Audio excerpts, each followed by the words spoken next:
Just dropping in Sac Town. But we got a special treat today, as it turns out.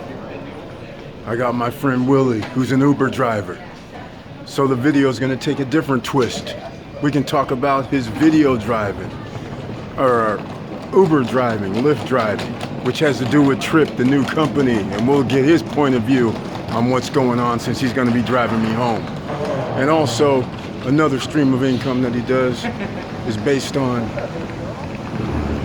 financial business funding for real estate. We'll get some little nuggets. It's our lucky day, so stay tuned.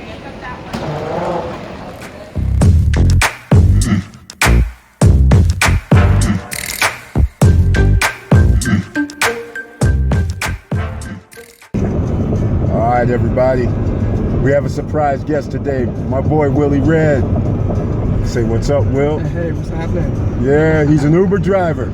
We're talking about Tryp, but we're not going to talk about Tryp because I, for one, and many of you may not know about Uber drivers and how much they make. But he's going to actually tell us. We're in Sacramento, Bay Area market. So we discussed a few things beforehand. So I've come to find out that he made, for instance, last week, $1,600 roughly, a little bit more than that. Uber takes 25%, but they take 25%, but they give a bonus. So we'll go from there on the bonus factors. We'll go back and forth so you guys can understand what we're talking about. So anyhow, Will, what were you saying about the bonus? So what happens is when you do a certain number of trips, Uber gives you a bonus as a result of that. So for example, last week they offered us $265 if I did 90 trips, something like that. That's always added into your bonus. 90 trips. Yes, that's added into your fare. Okay. Right. Yeah. And you can be in any market? Not necessarily. It's like we're in Sacramento, but you can go to the Bay. I can go to the Bay Area. That's you can go to Tahoe, Reno. Yeah, Tahoe, the market's a little bit more. They pay a little bit more in the Tahoe market. I guess they're trying to get drivers up there. I'm not really sure. Other than that, San Francisco is the highest paid market. I believe it is. I'm not really sure, but I think it is. Right. So. Okay. And so Uber takes 25% of your gross, not 50%, not 60%. That is correct. 25% is what they take. All right, but then they give you a bonus month. They give you bonus. Which in last week's transactions that I see, that was more than, that made up for your 25% that they took out. Totally. Okay. Totally. Without the bonus, I probably would have walked away with about $1,300. Right. But I walked away with $1,600, a little bit more than $1,600. This was kind of a slow week for me. Actually, I'm usually somewhere in the $1,900 range. But for whatever reason, this week was about $1,600. So it's not a bad week, but still, you know, it could have been better. All right. Well, now do you do Lyft as well? I do Lyft too. Actually, you know what? I made a little bit more, actually. Lyft makes you more? I made a little bit more because I did Lyft as well last week too. I only made about $50 with Lyft, so I was close to $1,700 this week. Okay. And which one do you prefer? It's kind of a hit and miss. Uber, I think the incentives are a little bit better on Uber for me. But Lyft, they take less money, so they take 20% from you versus 25%. So you got to kind of pick your poison. Lyft is pretty busy in San Francisco too, just as busy as it's a major Uber market. is. Yeah, it's a major market. So Lyft is busy. I kind of struggle with Lyft a little bit out here in the Sacramento market. It's not as busy as Uber, but you know, you will get some rides, that sort of thing. So, but definitely in the San Francisco market, if you prefer to get the more per pay, more per ride, then Lyft will probably be your stick. But if you just want to make the money and get the bonuses, then Uber probably, I think Uber to me offers better incentives. You just got to pick your points and see which one you like better. Okay. I think I could do equally as good with Lyft if I did the same amount of hours that I put in with Uber. So, but I think I could do equally as good with Lyft too. Okay. Yeah. All right. So do you have to pay Uber or Lyft anything else besides their 20 or 25% fee? No. What about when you guys have to go get approved with the vehicle and all that? Nothing. Is there a cost? No, there's no cost. No cost. They inspect your vehicle to make sure that your vehicle is roadworthy. everything. The only thing you need to do is show up and they approve you. After they approve you, you're ready to hit the road. Oh, and where do you show up at? Where's the facility? They have certain offices, like for Sacramento, there's one in Rancho Cordova. Oh, okay. I'm not really sure of the address. I know how to get there, but I'm not really sure. But you can Google it. And it's called their Green Light Hub, I believe it is. Okay, Green Light Hub. Right. And so you can Google that Green Light, Uber Green Light, Sacramento, and all the areas that pop up.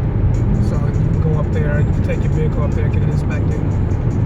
They look at your insurance and all that, and then they put it in your file, and boom. After they've done all that, you're good to go. Yeah, how many hours or how long does it take to get approved? A couple of days. Okay. Couple of days. And again, no cost at all. No background checks, no. Well, I mean, you don't have to pay for the background check or anything? All that cost is absorbed by Uber. Okay, that's part of your 20%, 25% that you're taking out. Okay. Now, there's this thing called surge pricing that this other company's trying to say that happens a lot. Do you know anything about this? Surge is basically, it's all about supply and demand. It's with anything, just like with real estate. The less homes on the market, the more it's going to cost you. The more homes are on the market, the less it'll cost you. Well, it's the same thing. The way surge pricing works is if there are more drivers out there than riders, then the cost, of course, is going to be down. But if there are less drivers than riders, then your costs go up for the passenger. So the price fluctuates based on supply and demand, just like a hotel room, just like an airline ticket. Exactly. Anything. Same thing. Okay. All right. So let's see, what else can we talk about then? So even though you're here in Sac, what happens if you went to Vegas? Would you be able to be in Vegas? No. I think once you travel outside the state, different rules, different laws.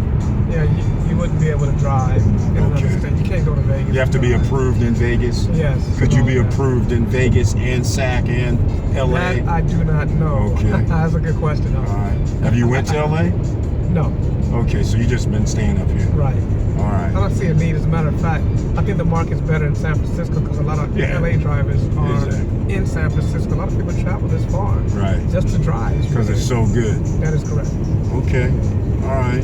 And so now as a passenger, which you're not a passenger, but has passengers given you any feedback regarding why they pick Uber over Lyft? Does it have to do with price or does it have to do with the driver is available all the time? A lot of times it has to do with price. A lot of times people check both. Okay. And they say, okay, Uber's cheaper this week, so we'll roll with Uber, or Lyft is cheaper this week, we'll roll with Lyft. And then a lot of people, what they do is they order an Uber and a Lyft. It's weird. And then whoever shows up first, that other person gets the cancellation. That's kind of how it goes. Now, in San Francisco, which is a hotbed of rideshare, is there other rideshare companies besides Uber and Lyft? I don't know. Okay. Great question. I have no idea. All right. So you haven't seen anybody else running around with another Lyft insignia anymore? Not that I'm aware of. Okay. Any backdoor channels? Because I see when I went to Craigslist today, I was looking up vacation rentals, and I saw rideshare. So are people able to go through Craigslist? You know anything about this? Because I saw it, I just didn't look it up. No, I don't know anything about that. All right. Okay. Well, there you have it, ladies and gentlemen. We're talking about the new rideshare company that's coming out, where I told him it's 100% fares and tips, but now we have to find out if the new company is going to give you promotional money. And if there's no surge pricing, then that also means you're not going to make as much as when surge pricing occurs. So I don't suppose you would know that when there's surge pricing, the difference in price, or is it a significant difference? It could be. It can be. I'll give you an example. I had a trip go from San Francisco to Sacramento. That trip paid me $160. Now, I had the same trip during the surge pricing.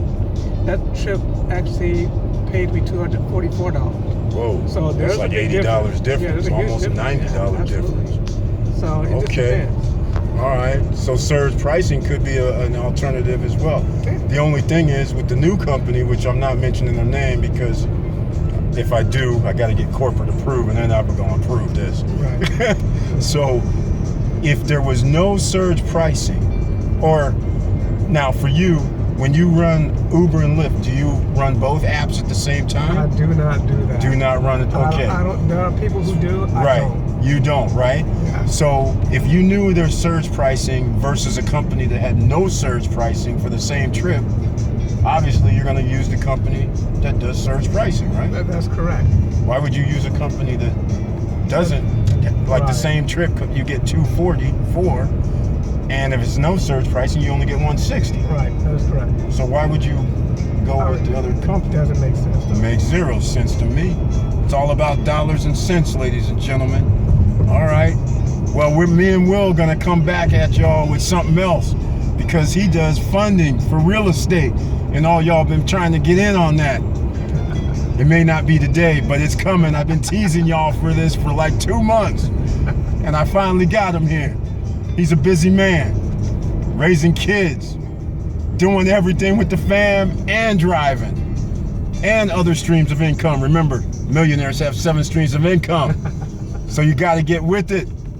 Even though you work 40 hours a week, you can still get with 7 streams of income. So I agree with that. we're going to talk about all of that in another video. But right now, I'm going to put my own 2 cents on the spin.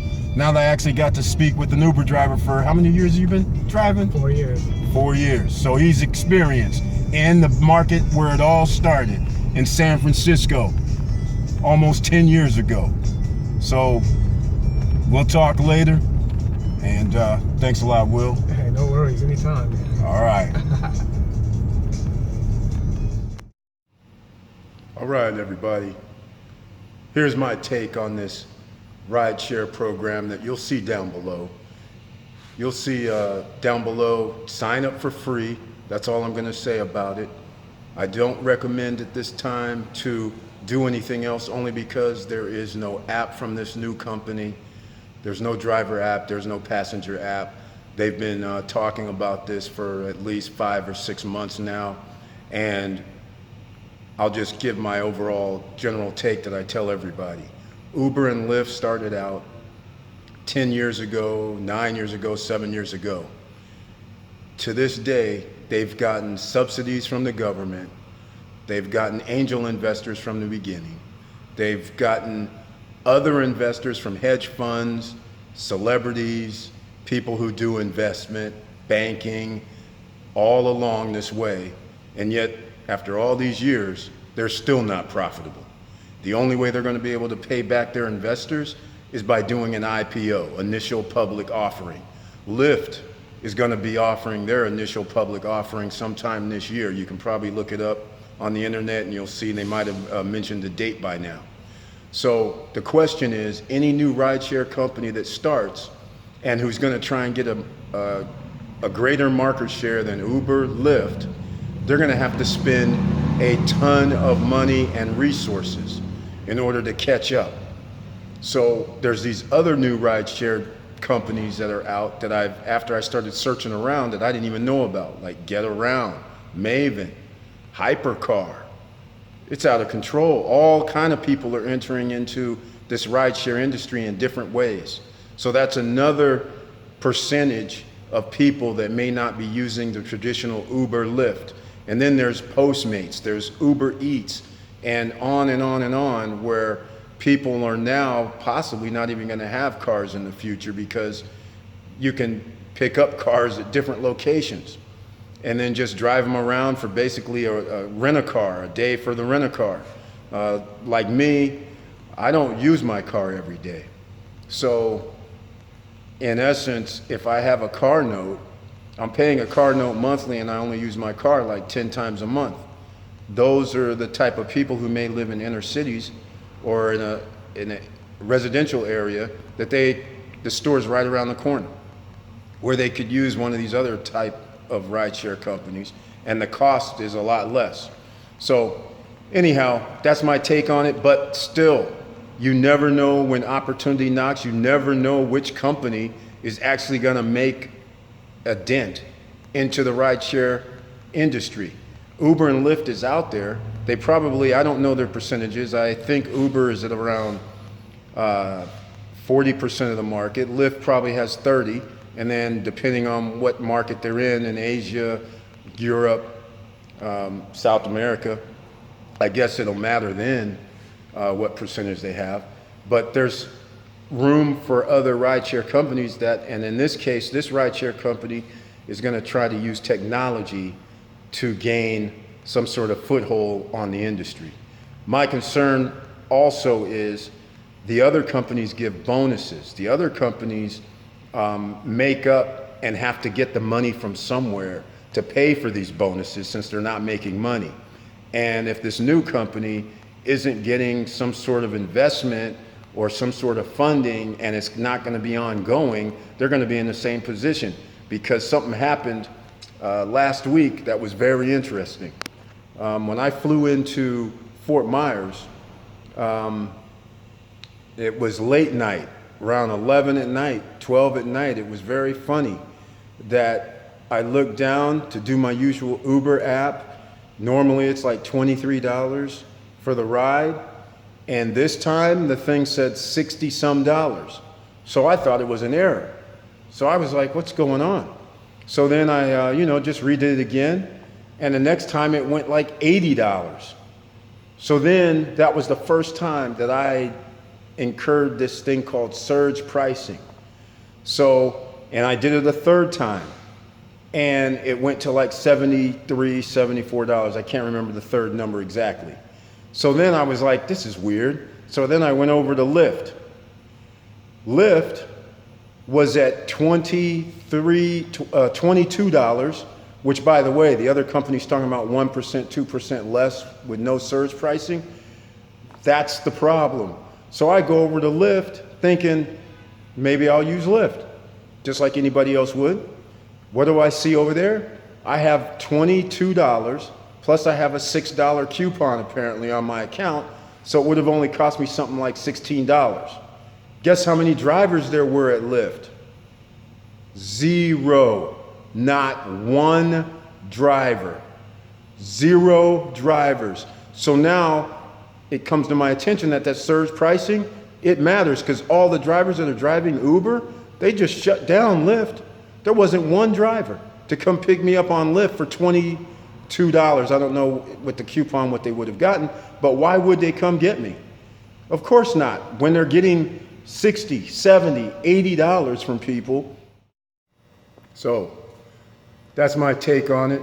So please sign up, like I mentioned before, for free, and then we'll see what happens. They're only in about 6 markets. That's how it's going to start. It's in Arizona, New Mexico, and I don't know them off the top of my head, but they'll be below.